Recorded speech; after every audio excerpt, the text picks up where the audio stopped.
வருஷத்துல வர 365 நாளும் சந்தோஷமா ஒரு மனுஷங்க இருக்கிறாங்களான்னு கேட்டா கிடையவே கிடையாது. அதே மாரி அந்த 365 நாளும் கவலையா இருக்கோமான்னு கேட்டா அதுவும் கிடையாது. இந்த வருஷம் முழுதும் வர 365 நாட்களும் நமக்கு கஷ்டமோ, நஷ்டமோ, இன்பம், துன்பம் இதெல்லாம் மாறி மாறி தான் நமக்கு வந்துட்டுருக்கு.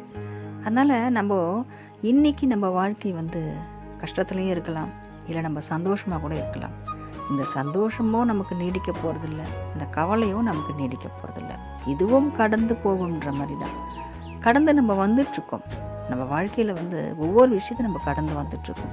நான் எவ்வளோ கஷ்டத்த பார்த்துட்டேன், நஷ்டத்த பார்த்துட்டேன், பிரிவை பார்த்துட்டேன், துரோகத்த பார்த்துட்டேன், அழுகைய பார்த்துட்டேன். எத்தனை நாள் நான் அழுது தூங்கியிருக்கேன். என் வாழ்க்கையில நான் நிம்மதியே இல்ல.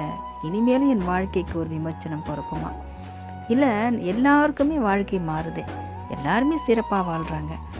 என் வாழ்க்கையில் இன்னும் சிறப்பே நடக்கலையே. அப்போ கடைசி வரைக்கும் நான் இப்படி தான் இருப்பேனா?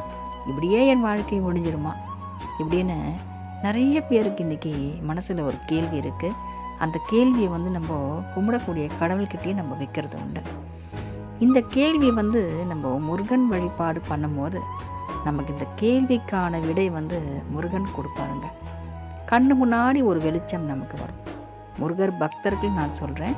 முருகர் பக்தர்கள் இது உணர்ந்திருப்பீங்க. கண்ணு முன்னாடி ஒரு வெளிச்சம் வந்திருக்கும். என்ன வெளிச்சம்னு யோசிக்கிறீங்களா? முருகர் தாங்க அவரு. முருகர் தான் அந்த வெளிச்சம்.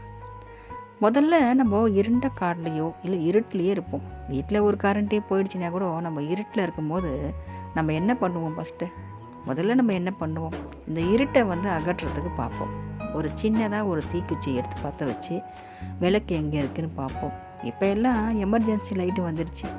எல்லார் வீட்லேயும் கரண்ட் ஆஃப் ஆனோம்னா அடுத்த லைட்டு வந்துடுது. அது மாதிரி வெளிச்சம் தான் நம்ம முதல்ல பார்ப்போம். வெளிச்சம் முதல்ல வந்துடணும். அதுக்கப்புறம் தான் நம்ம மைண்டு வேலை செய்யும் இல்லையா? அந்த வெளிச்சம் தாங்க நம்ம முருகர் தந்தை. நம்ம முருகர் தந்தையை வணங்குறோம். வெளிச்சம் நம்மக்கிட்ட வந்துடுச்சு. இனிமேல் நம்ம வாழ்க்கை எப்படி இருக்கணும்னு நம்ம தான் யோசிக்கணுமா? நம்ம தான் இது செய்யணுமான்னா கிடையவே கிடையாதுங்க. முருகர் தந்தையை நம்ம வணங்கும் போது முருகர் தந்தை நம்மளை யோசிக்க வைப்பாருங்க.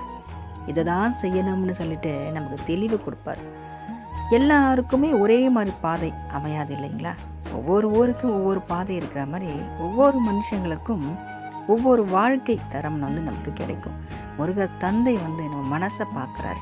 நம்ம மனசு எதை செஞ்சால் சந்தோஷப்படும், எதை கேட்குறாங்க இவங்கன்னு அதையே நமக்கு கொடுப்பார். சில குழந்தைங்களுக்கு அம்மா ஏதாவது வாங்கி கொடுத்தா சந்தோஷப்படுவாங்க. சில குழந்தைங்க இருக்காங்களே அம்மா முகத்தை பார்த்தாலே சந்தோஷமாயிடுவாங்க. அது மாதிரி நிறைய பக்தர்கள் முருகரை பார்த்தாலே சந்தோஷமாயிடுவாங்க.